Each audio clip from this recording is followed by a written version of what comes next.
이전 영상에서 이순신급 구축함에 대해 소개했습니다. 제가 이순신급 구축함에 대해 조사하고 나름의 생각을 거친 결과 이순신급 구축함은 제대로 된 반공 구축함이라고 할 수 없는 반쪽짜리 반공 구축함이지만 그래도 조국을 위해서 발에 땀내가 나도록 여기저기 불려나가며 임무를 수행한 모자라지만 그래도 고마운 구축함이라고 언급했습니다.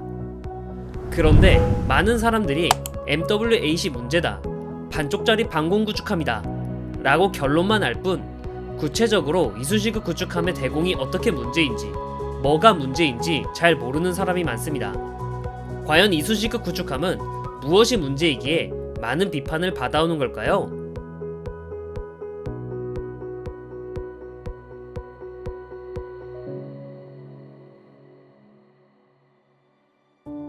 이순신급 구축함의 대공 교전 능력 문제를 설명하기 전 구체적으로 대공 교전에 대해서 알 필요가 있습니다. 대공 교전이란 공중 위협을 제거하기 위해 공중 위협과 교전하는 행위를 말합니다. 1, 2차 세계대전에서는 공중 위협이라고 하면 항공기밖에 없었지만 현대전에서는 미사일과 드론 등 공중 위협의 종류가 늘어났습니다. 그렇다면 구체적으로 어떻게 공중 위협을 제거할 수 있을까요? 공중 위협이 탐지되면 공중 위협의 방위와 거리, 그리고 속도를 파악한 뒤 미래 위치를 예측해 탄막을 형성합니다.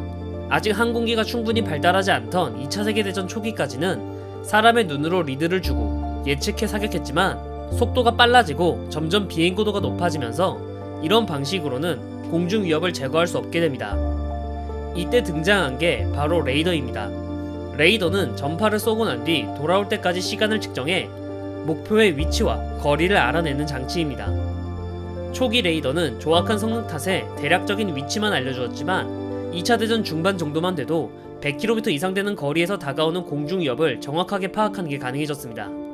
필리핀의 해전 당시 미국은 항공모함과 전함에 장비되어 있던 레이더로 아군 항공대에게 공중 위협의 방위와 속도를 알려주었고 대부분의 일본 항공군들은 고고도에서 기다리고 있던 미 항공대에게 요격을 당했지요. 레이더의 등장은 가히 혁신적이었습니다.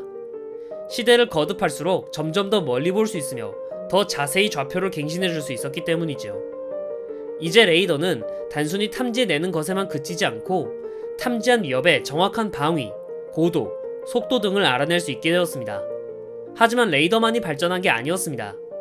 신무기로 등장한 미사일은 한 포보다 더 먼 거리를 공격할 수 있는 녀석이었지요.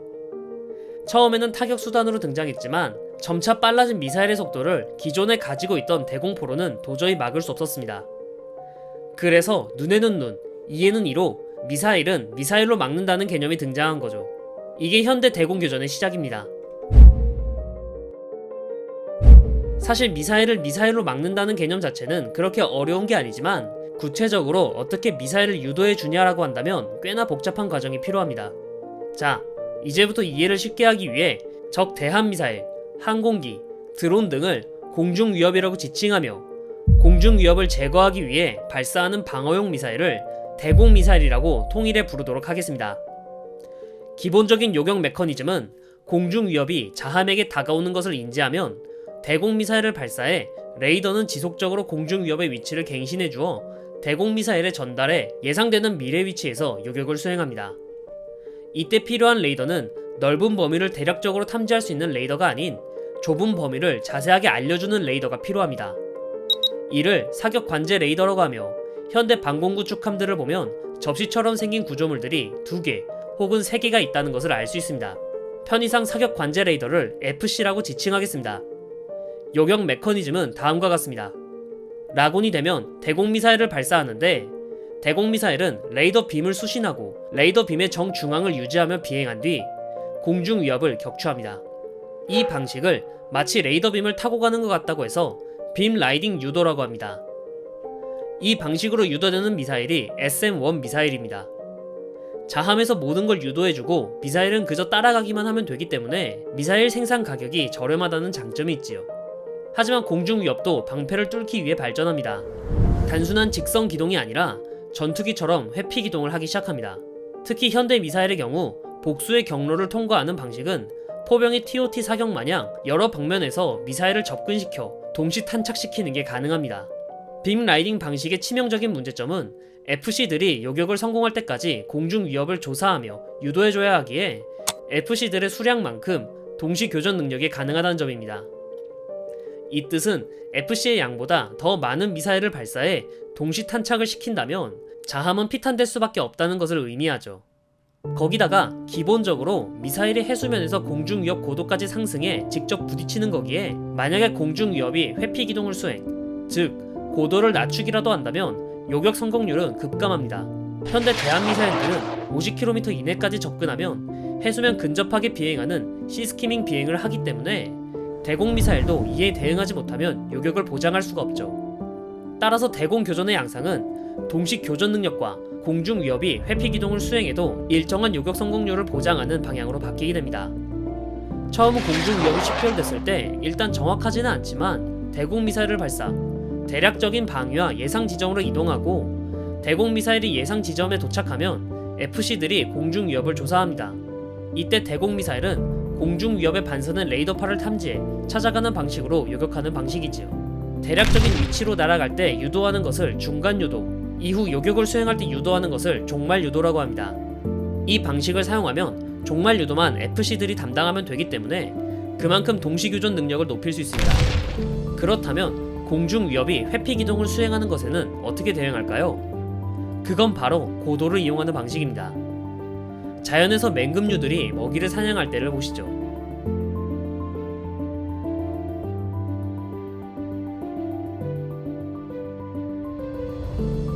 영상을 보면 공통점이 있는데 바로 포식자들은 사냥감보다 높은 고도에서 하강하면서 사냥감을 잡는 점입니다. 이는 2차 세계대전 당시 공중전에서도 사용했는데 이런 전술을 부맨줌이라고 합니다. 대공교전도 마찬가지입니다. 발사된 대공미사일은 중간 유도될 때 공중 위협보다 반드시 더 높은 고도를 상승한 뒤 강화할 때 FC들의 종말 유도를 받는 방식을 사용하기 시작합니다. 이 방식을 사용하면 설령 공중 위협이 회피 기동을 한다고 해도 대공 미사일이 고도와 속도가 훨씬 높기 때문에 빔 라이딩과 SM-1 미사일 조합보다 요격 확률이 훨씬 높아집니다. 마치 탄도탄처럼 상승했다가 하강하면서 요격하기 때문에 대공 미사일의 사거리를 늘리기에도 용이하죠. 이 미사일이 바로 SM-2 미사일이며 현재 미 해군과 동맹국들이 사용하는 표준적인 대공 미사일입니다. 초기형은 80km 정도의 사거리를 가졌지만 점차 거대해지면서 현재는 180km까지 사거리가 늘어납니다. 중간 유도 방식도 상당히 다양해졌는데요. 예상 범위까지 레이더의 도움을 받아 유도되거나 혹은 관성항법, GPS 등의 도움을 받아 유도되거나 아니면 종합적으로 사용하는 것으로 중간 유도를 할 수 있게 되었습니다. 종말 유도 또한 단순히 FC의 유도만 따라가는 게 아니라 적외선 시커 등을 추가해 복수의 센서를 통해 정밀도를 높입니다. 다만 SM-2 미사일을 사용한 대공교전은 반드시 공중 위협의 고도보다 더 높은 고도로 비행해야 하기 때문에 단순히 방위와 속도만 알려주는 게 아닌 고도까지 정확하게 측정할 수 있는 장거리 3차원 대공 레이더가 필요합니다. 자, 여기까지 이해가 되었다면 이순신급 구축함이 대공교전 능력이 문제가 되는 이유를 알 겁니다.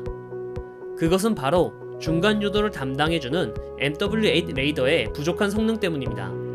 이 레이더는 이론상 최대 사거리가 100km 정도 된다고 알려져 있는데 F-16 정도 되는 항공기를 40km 정도에서 탐지할 정도로 저열한 성능을 가지고 있는데요. 이 정도 거리면 사실상 현대전에서는 코앞이라고 해도 과언이 아니며 사실상 100km 이상의 대공교전에서 쓸모가 없는 수준이라고 할 수 있습니다. 그렇기 때문에 빔 라이딩 방식 마냥 FC들이 모든 유도 과정을 직접 유도해줘야 한다고 알려져 있으며 이 때문에 동시교전 능력이 2기밖에 안 된다고 말하는 겁니다. 때문에 이순신급 구축함은 MW8 레이더 때문에 제대로 된 대공교전을 할 수가 없다 라는 말은 맞지만 더 정확하게 이야기하면 장거리에서 다가오는 공중 위협에서 MW8 레이더가 정확한 고도를 알려주지 못해 SM-2 미사일 운용에 문제가 발생한다 가 정확하다고 할 수 있습니다. 물론 2차원 레이더인 AN/SPS-49 레이더가 공중 위협을 식별하면 FC 한 기가 고도만 측정하고 해당 지점까지 관성항법으로 비행하는 방법이 있긴 합니다. 그리고 나머지 FC 한 기로 종말 유도를 담당하는 거죠.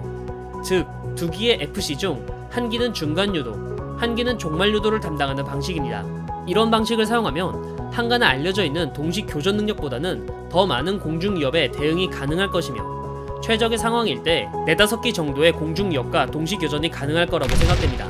그리고 40km 이내로 다가온다면 MW8 레이더로 중간 유도가 가능하니 이순신급 구축함이 SM-2 미사일로 교전할 수 있는 횟수는 이론적으로 2회 정도라고 할 수 있습니다. 하지만 이건 어디까지나 이론적인 상황입니다.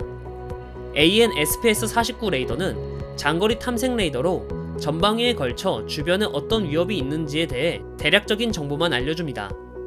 이게 진짜 공중 위협인지 아니면 단순한 노이즈인지 파악하기가 힘들죠.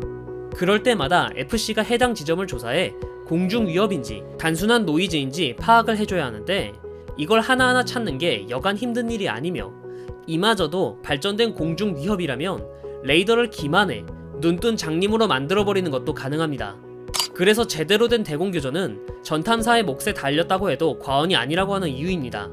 결국 이순신급 구축함의 이론적인 SM-2 미사일 교전 횟수는 2회이긴 하지만 실질적으로 공중 위협을 제대로 평가하고 교전까지 하는 데는 시간이 소요되므로 한 번의 기회만 교전이 가능할 것으로 예상됩니다. 여기에 공중 위협이 레이더를 기만한다면 그마저도 불가능한 상황이 되며 침몰한 모스크바함과 같은 운명이 될 수도 있습니다. 이상이 이순신급 구축함이 반쪽짜리 반공 구축함이라고 불리는 이유이며 현재까지도 이순신급 구축함이 욕을 먹는 이유입니다. 그나마 다행인 점은 세종대왕급 구축함이 건조돼서 이순신급 구축함의 반쪽짜리 대공교전 능력이 많이 커버가 됐다는 겁니다. 세종대왕급 구축함이 가지고 있는 우월한 이지스 레이더로 1차적으로 장거리에서 다가오는 공중 위협을 탐지 및 필터링 해주기 때문에 이순신급 구축함에서 해야 할 공중 위협 평가의 부담이 줄어들게 된 거죠. 하지만 그럼에도 불구하고 세종대왕급 구축함이 있어야만 커버가 된다는 점에서 반쪽짜리 반공 구축함이라는 점은 피할 수 없습니다. 여기에 미래에는 드론이라는 새로운 위협이 등장하는데 가뜩이나 반쪽짜리인데 드론이라도 제대로 막을 수 있냐라고 한다면 이순신급 구축함의 미래는 정말 암울합니다. 결국 재구실 못하는 MW8 레이더가 문제이긴 합니다. 이 문제를 해결하기 위해 개량 사업에서 여러가지 의견이 있긴 합니다만 아직까지 뚜렷한 대책이 없는 것도 사실입니다. 그래서 일각에서는 이순신급 구축함은 최소한의 개량만 하고 신규 구축함을 뽑아 대체하는 편이 낫다고 하기도 합니다. 밀리터리는 공부하면 공부할수록 어렵다는 느낌이 듭니다. 탄도학, 물리학, 전자기학 지식은 물론이거니와 해군의 경우 조선업과 같은 중공업들도 어느 정도 알아야 하기 때문이죠. 괜히 국방과학연구소가 있는 게 아니라는 생각이 듭니다. 이렇듯 어렵고 생소하다 보니 언론이나 미디어 매체에서는 그저 상기되어 있는 스펙만 서술하고 다른 내용을 설명을 안 하니 MW8 때문이다. 이순신급 구축함은 제대로 대공교전을 못하는 구축함이다. 정도의 내용만 할 뿐 구체적으로 뭐가 문제고 어떻게 안 좋은지 이해하는 사람은 얼마 없다고 생각합니다. 그저 결론만 아는 사람과 왜 그런지 아는 사람은 큰 차이가 있습니다.